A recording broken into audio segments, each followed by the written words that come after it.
tell me about the one in Sacramento. It's a symbol associated with the worship of a pagan deity. A deity? What kind of deity? A very obscure one, dating back to Babylonian times, named Bagul, the eater of children. Did you say eater? Yes, of children. Thank you, Jessica. The crimes that you're dealing with, they all have the element of a missing child, correct? Yes, yeah. It's correct. Well, Bagul eats children.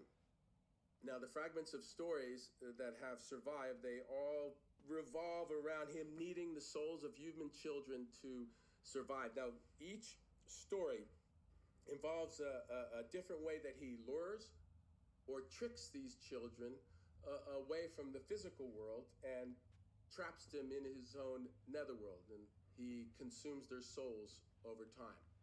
Now, any worship of this deity would include blood sacrifice or the wholesale eating of a child. So you're saying the person that made this symbol is eating children? Well, that would fit the stories. Now, of course, the few times that this symbol has shown up, none of the crimes have been related in any way to any of this. And so this might be more of a cult initiation rather than, the actual actions of any one man. There's been another one, hasn't there? Welcome back to the Haddonfield Horror Podcast, where we review horror movies and horror movie franchises. I'm Elián. I'm Mark. And today we're reviewing Sinister, released in 2012, directed by Scott Derrickson and written by Scott Derrickson and C. Robert Cargill, I'm assuming. Mark, can you read the summary for us, please? True crime writer Elson Oswald is in a slump. He hasn't had a bestseller in more than 10 years and is becoming increasingly desperate for a hit. So when he discovers the existence of a snuff film showing the deaths of a family, he vows to solve the mystery. He moves his family into the victim's home and gets to work. However, when the old film footage and other clues hints at a presence of a supernatural force, Oswald learns that living in the house may be fatal. So thoughts and opinions. What did you think of this film? Did you have any good, bad, any opinions on this film for you? Well, for me, this was a first watch. I had never seen Sinister before. Really? So when you mentioned, hey, let's watch this, I was like, okay, cool. This gives me an excuse to finally, pop this movie in. So I went in here completely blind. I knew it was, supernatural because it came out in, the early 2010s where, everything was on the whole Conjuring and, what's the other movie with that same actor? But they're all like the supernatural family horror. So I kind of knew it had that going into it, but I didn't know much. I was excited because it has Ethan Hawke, who I love 80s and 90s movies, so I'm a huge Ethan Hawke fan anyway. And plus, I fucking love Training Day. So I was excited for him. I didn't really know anyone else. So I kind of just went in here blind, and I was pleasantly surprised, especially about the ending. I did not expect Ethan Hawke to die. So, overall, this was a good watch for me. What about you? So this isn't my first time seeing this. I want to say maybe it's the second time. When I first watched it, I was actually terrified of this film. To be fair, I was 13 years old when this movie came out and I watched it. But I honestly really enjoyed this film when it first happened. Now that I watched it a little bit older, I see some things that, I'm like, oh, okay, I get it. The direction towards this film. But if I'm going to recap I'm going to summarize with both how I felt now and back then, together. It's still a good film. I really enjoy it. Definitely Ethan Hawke's an amazing actor, let's be honest. And it caught me off guard with this film because I didn't think it was gonna be that fucked. To be fair, I'm so used to the jump scares. I'm so used to just how every paranormal movie is filmed, and to have something so gruesome, basically, it's like we said in summer, it is a snuff film, basically, or how this entity has taken control and has created its own art and shows its own art in films, and some of the most gruesome deaths. It's just oh, this is fucked up. not only is this like supposed to be so like scary, like as a horror film as it is, and a thriller, it also like it's so psychologically, it's just like disturbing, especially when watching these films. Especially that one scene that I will get to it, but it oh um so yeah. Any standouts? Let's talk about any moments or any scenes that you liked or disliked, and maybe any favorite kills. I loved all the scenes with like him investigating, and I Mm-hmm. loved all the scenes with him like watching the reels and just getting like deeper into like everything that was going on. Um, I loved his interaction with his wife. Now, I've seen a lot of horror movies that have like a husband and wife as the main characters, and sometimes the actors just don't have the chemistry, but they did. Mm-hmm. So it kind of sold it all for me. Kills that stood out. I know like most of the kills were like all on those home videos. I think my favorite one was the lawnmower kill.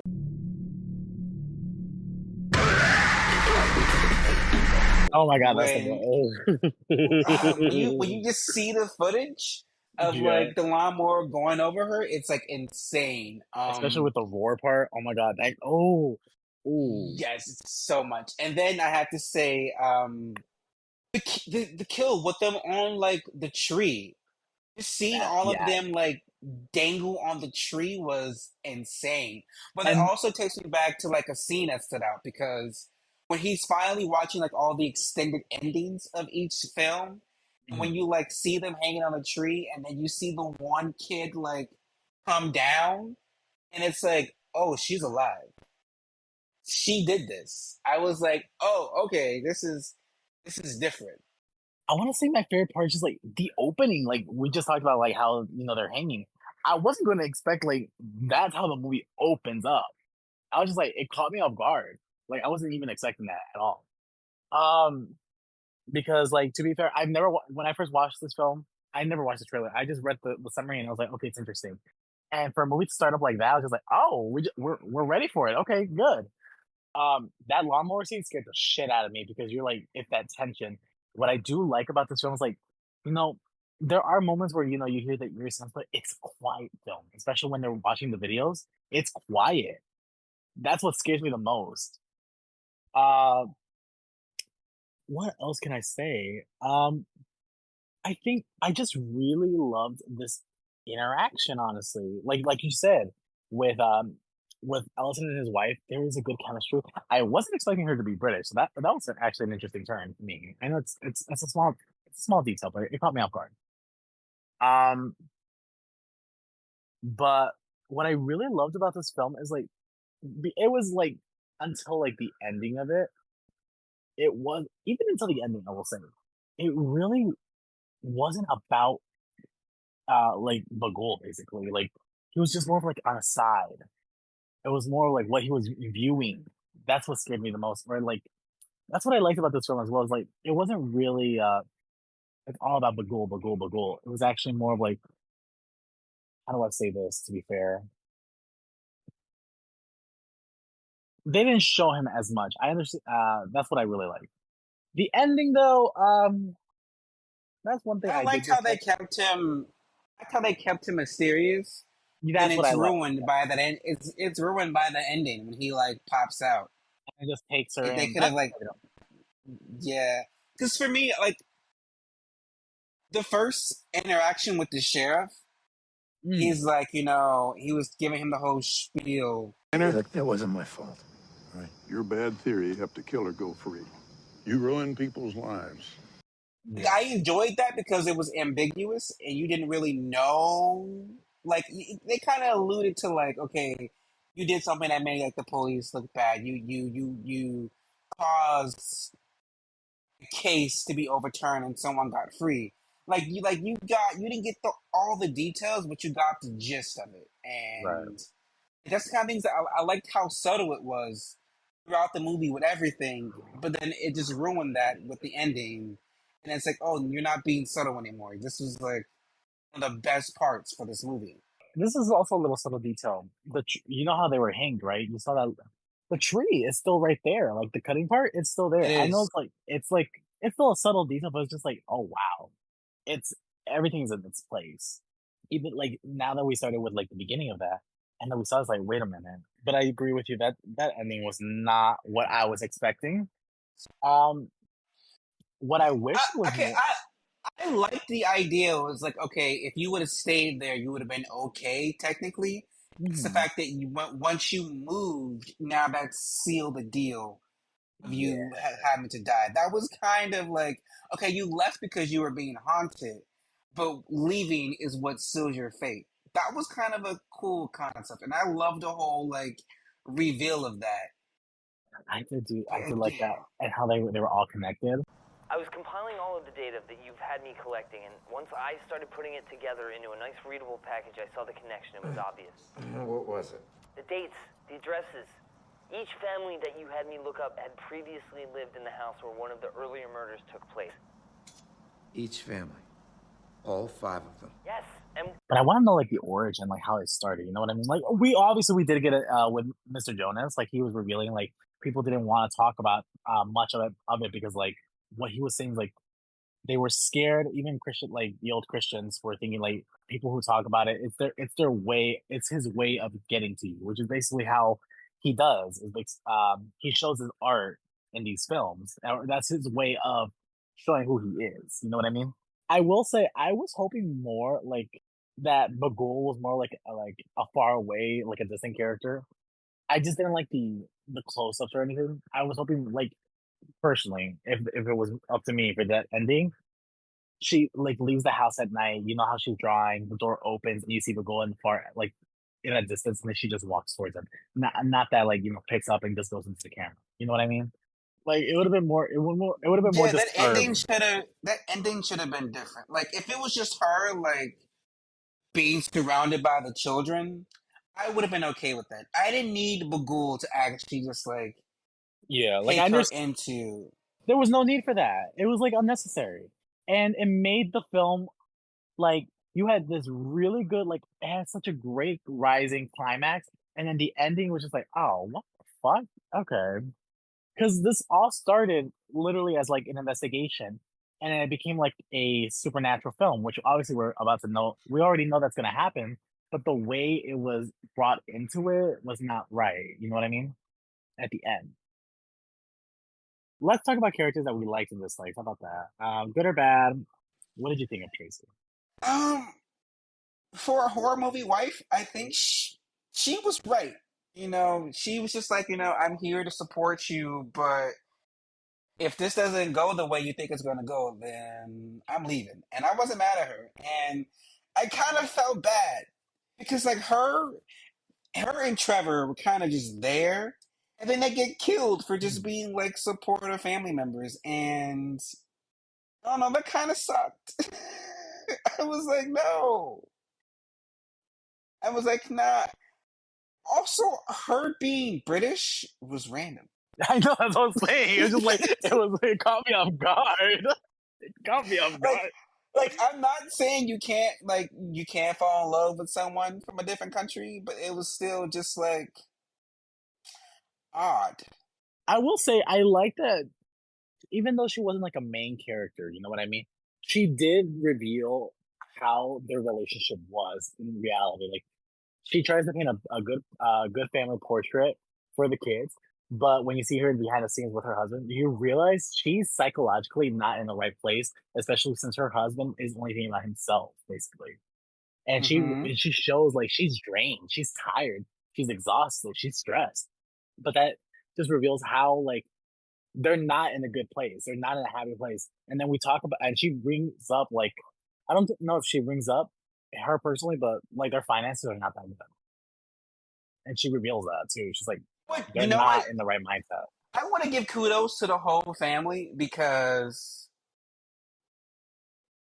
like they love him because when we get to the end and we see the house that they left, I was like, sir, Mm-hmm. what? You took them out of this nice house to put them in a house that's full of murder just for crazy stuff to happen to them and then to get murdered. Like, sir, we would have been fighting. Like, honestly, he would have went there by himself. I would have just stayed back with the kids because there's no way. She was a trooper. Right. Like that alone, No, that shows like a I loving stand wife. her. Like, yes, that's what I liked about her. Is like she's giving up everything because she loves this man, and their kids are trying to adjust and everything like that, and we see that. But at the end, it's just like, at what cost? Insane. Um, let's talk about Mr. Sheriff so and so. Mr. So and so is he's cute. He was like more of like a character that is more to transition for Sinister 2, as we know. We Well, won't see, talk about that now, but it's just I like, didn't know that. I outside of that first appearance and the opening, mm, he's like got in trouble for wanting an autograph. I didn't think we were going to mm. see him again. I did not think we were ever going to see that character True. ever again. And when he came back, I was like, oh. And then I was looking at him and I was like, who is this actor? I know this actor. And I was talking to Tuan about it offline. And he was like, oh, he's an It. He's an It too. And I was like, oh, he is an Really? It What, too. what character? He plays he plays the character that died. Remember the guy who was stabbed in the face in the bathroom? Really? Yeah, he plays a character whose mom is like convinced he's sick and got all these illnesses and stuff. He plays that Oh, character. yes. Yeah, so like I was like, Gotcha. oh yeah, I was like, oh yeah, I he's the guy from It too, but that wasn't what I was clicking, and then I was like, I had to look him up, and I was like, oh my god, he's the guy from Ken Park. Now, for anyone who's our Gen Z listeners, well, most of our Mm. millennial listeners, Ken Park was like one of those early 2000s experimental erotic films by Larry Clark. Larry Clark is like notorious, for like a bunch of erotic like teen films like Bully and Ken Park and Teenage Caveman that all dealt with like teenagers dealing with sex, drugs, and there was usually either murder or suicide involved. And I was like, oh my god, that he's the actor from Ken Park because there's a particular scene in Ken Park where you see all of him, and I was like, oh, okay, now that's who I know who he is. And I was like, but still, I didn't think this character was going to be important. I thought he was going to have that one scene and go, and then the fact that he just kept coming back to the plot, but then he didn't die, and I was like, we have to go somewhere more with this. So then find out that he's going to be in the sequel, and the lead in the sequel is kind of interesting, and I'm kind What of opinions on it? I'm interested to see where it goes because I felt like Oh, you still we haven't didn't seen it. get That's right. I haven't seen it. So like Oh. again, we didn't get that much of him, and like what we did get, it's like okay, you're an okay deputy, but you're also like giving like privileged information to this true crime writer because you're a fan. So I'm seeing a bunch of like professional red flags there. But he also was like very helpful when he needed to be. No, it was just like he brought up the fact that, even though we already had like a little slight hint, just because he was already telling us, he brought up the fact that all these people that have been missing or any of these dead places were all like, they were, what they call them, looking for them. They were all connected because they all lived Yeah. in the same house or they moved and they went back. That's what connected all these murders and all these like missing kids together. On top of that, it was just more like he was a character that actually believed Ellison when he was in distress, especially being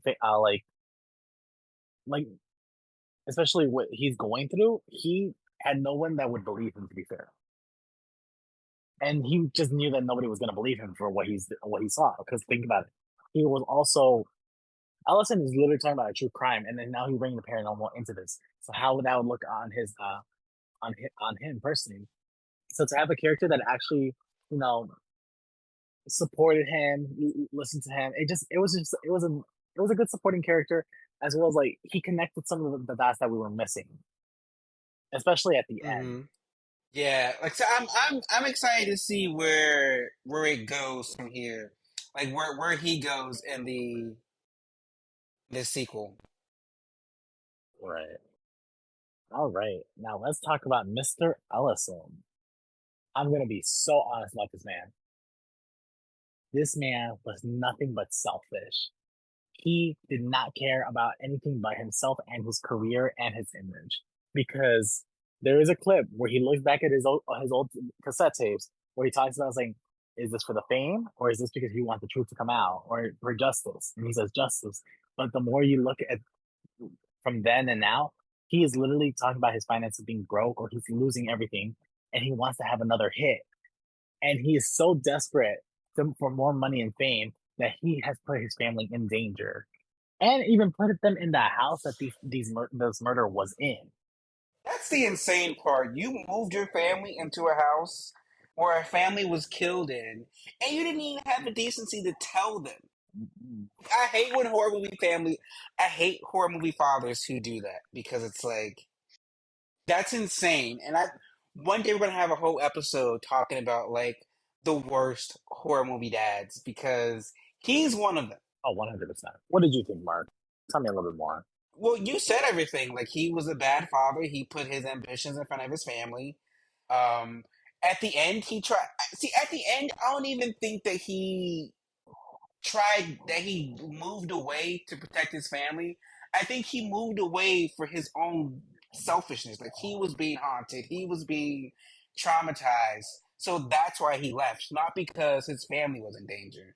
Like I just think he didn't care. He wanted the story for his book, and he was going to do whatever he could to get it. And on top of that, let's not forget that if he really cared about his family or like he was actually being serious on putting this whole book away because he said that he was done, why would he play the extended clips? Why would he still even try to entertain this thing, knowing what's going on? Why didn't he just Mm-hmm. throw it out? You know what I mean? Yep, It was like no, he still was curious enough. He was just scared of that house in general, what's going on, but he was still like wanting to know. and it's insane.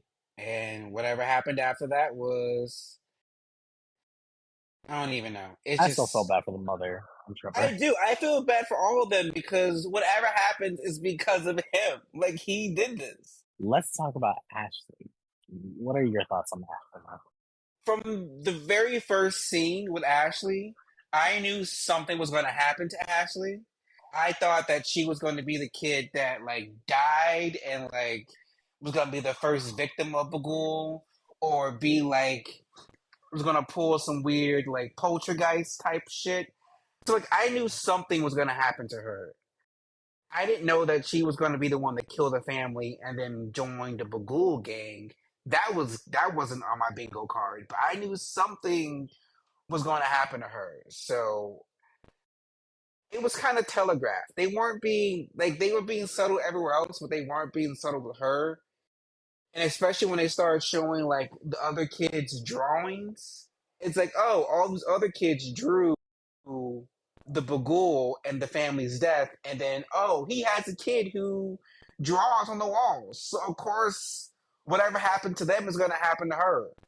I just thought it was going to be like I thought she was going to be eaten, and then the other family was going to like be like murdered or something. I didn't know she was going to be the murderer. For me, actually, I felt like she was like her character was very subtle because like the way that the film was like basically how it was made, they made Trevor look like the one that was being more possessed, and I felt like when he was in the box and then they find him outside, and like it was just more of like I thought he was the one that was being possessed, or that's the one that Google has chosen to kill his family. Honestly, I thought for a good minute, I was like, oh, what if Trevor is one of these missing kids and he just doesn't remember? I thought that's what they were going for a second, Ooh, which in my okay, opinion would okay. have been better. I was thinking it was more of like a what's it called in a like an occultist family or something like that. But no, it really did catch me off guard. Um, no, but like with her character, yeah, like what you said that she was being a painter, especially when she drew one like Stephanie, I think that was her name. And then we see another scene, I think it was like around the end where you see like Bagul and the kids hanging with one of her arts. I just felt like she was just being hot. Like she was just like a side character. I didn't realize that at the end it was just like more of a wow factor, just like you said. Like, I wasn't expecting her to be the murderer. I thought she was going to be just one of the victims. For me, I thought Trevor was the killer, or like you said, was the one that was going to be hiding, or the one that goes missing. Because like everything was more centered on Trevor, his schooling, everything. How he was like, how all the kids talk about it, how he was drawing everything in school about the people hanging. So that's what it was, just like a little plot twist for me. I was like, oh shit, it was her. Killer, or our main antagonist, Bagul, aka Mr. Bookie. I really like this character until they made him more of the main antagonist at the end. I was hoping he was just more of like a side antagonist. Because the ending, like we already talked about it, I did not like it at all. The beginning and everything, how he was brought up into this, Honestly, I loved it. if they would have just cut that last clip, Oh, cut 100%. if they would have just cut him out of that last part, literally, if it was just her doing some weird thing with the kids on the screen, and then she just like then it just blinked and she was in the screen, I would have been okay with that. Like they could have had like some weird like motion going, and then she just there. Once they popped him in and he picked her up and took her, like I was like no, because he was in the background the entire time. You kind of saw his face there. You kind of saw his face here. That thing on that scene on with the computer screen where you see the picture and then you see the face move and it moves back. Yeah. Like give me that. The moment they put him in the act, it's just like, ugh. And I'm so afraid that we're gonna see more of him in Sinister 2. Like, no spoilers. I haven't seen it, so I'm afraid that we're gonna be like, he's gonna be all over that movie. And I mean, I do all the promo stuff and the thumbnail stuff, so I've seen some photos, and most of the promo shots I have are him. I'm hoping it's. I don't know. I just hope they don't. We have enough of his background. We don't need to. I'm afraid. Right. I like him, and the design of the mask with like the messy long hair with the suit. I love it. I was hoping maybe like, like the door opens and Bagul is just there in the background and she just goes towards Bagul. Or like even like when if maybe the film like, falls back, or like the camera's going like zooming out and you see Bagul in the window. Like something subtle, like, but I was not expecting that. Or even just seeing the kids and that's it. Like you said, just like it should have just been cut off. So I was just like, Bagul was a good character until the writers and the producers chose to make him basically like a physical entity, if that makes sense. Yeah, And then because just like, like we had only been seeing him in the background, but we've seen the kids like be up close and personal with Trevor. We saw them in the house with him. At no point have we ever saw Bagul. We only saw him in photos and pictures and videos. We hadn't yes, seen him in the real world. So it's just like why divert from that within the last like minute and seconds of the movie? no, I agree with you on that one. So that's why like I was like, this movie's like, oh my god, this is a really good film, and it catches me off guard at the end. So let's talk about the behind the scenes. Mark, tell us about this portion. For Sinister was $3 million, and they brought in a box office of $87.7 million. Damn. Some interesting facts. Writer C. Robert Cargill says that his inspiration for Sinister came from a nightmare he experienced after seeing the 2002 horror film The Ring, in which he discovered a film in his attic depicting the hanging of an entire family. Damn, that's one vivid nightmare. He That's a little actually, specific. The Ring. I did see a lot of like Ring inspired things with I the did TV and the too, film. but Yeah, I now see that part. that's a crazy But that's nightmare kind that of he fucked had. up. That's Uh, fucked. um, all of the Super 8 footage was actually shot on a Super 8 camera instead of shot on a digital camera to then look like Super 8 footage. The director wanted those scenes to be as authentic as they could be. There is very little blood and almost no cursing and no sex in this movie. because the filmmakers were hoping for a PG-13 rating. However, they still got an R rating based off the content alone. Hold up, come on. They really thought they were gonna get a PG-13 rating on Talking a about snuff film. on a movie that talks about a bunch of kids and family members dying. There's no way, guys. No way. Oh, hell no. The family that was hung on the tree were all played by stuntmen. However, when the scene was first done, the stunt coordinator botched the preparation for the scene, resulting in the actors being legitimately hanged and choked. Fortunately, they survived, and the coordinator was soon fired for negligence. Yeah, What I the? agree. Wait. So He had to go. wait. So that beginning scene was actually real?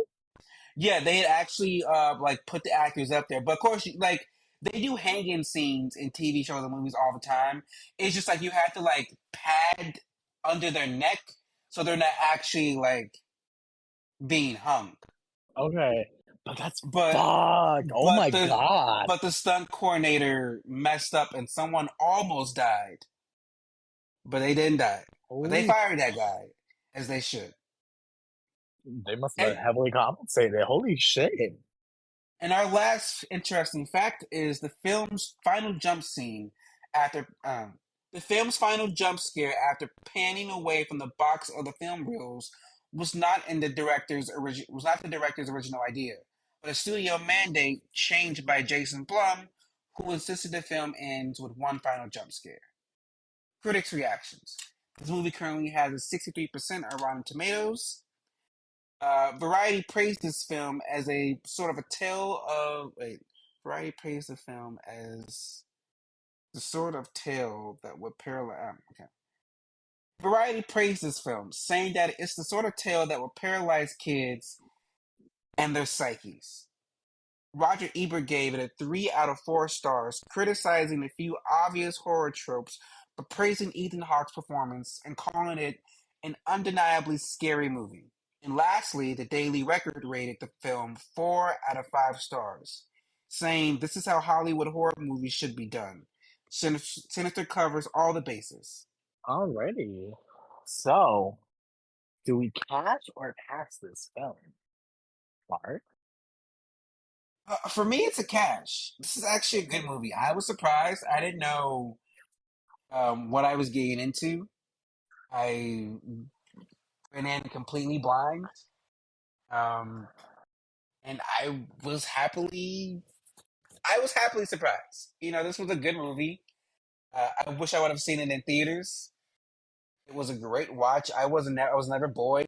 I mean, I was never bored. I was completely locked in, and interesting story, interesting concept. I like how it was like a small cast of characters and kind of contained, which helped with the flow of the movie. So it's a cash for me. For me, it is also a cash. Though I did not like the ending. I will admit again and again. This whole film was still suspenseful. It really was terrifying to me. It kept me up. Like even watching it now, even though I know where the jump scares are gonna come out, I still like hide under my blanket. So it's still a catch for me. I'd watch it again because it's a good film. That's all I can say about it. Oh, with that, we are at the end, guys. But join us next week as we review Sinister 2. Now, originally, Elián only picked Sinister, but since there's only 2 of them, we're going to do both. And next week, Tuan will be back with us, and we'll also have a guest with us to help us review Sinister 2. But until then, good night. If you like this episode, please check out the Haddonfield Horror podcast from big series like Friday the 13th, Halloween, and Saw, or our one-off reviews like The Blackening and Hereditary. You can follow Haddonfield Horrors on Instagram and TikTok, where the hosts post updates and mini-reviews. Full episodes are available on several podcasting platforms and YouTube. If you're listening to us on YouTube, please like and subscribe. The Haddonfield Horror podcast is produced by Mark Smart, Maria Perez, Tuan Griffin, and Elián Cordova. Themed by Lethal Injection and edited by Mark Smart. The Haddonfield Horrors podcast is a Letters to Media production. Should we do an intro?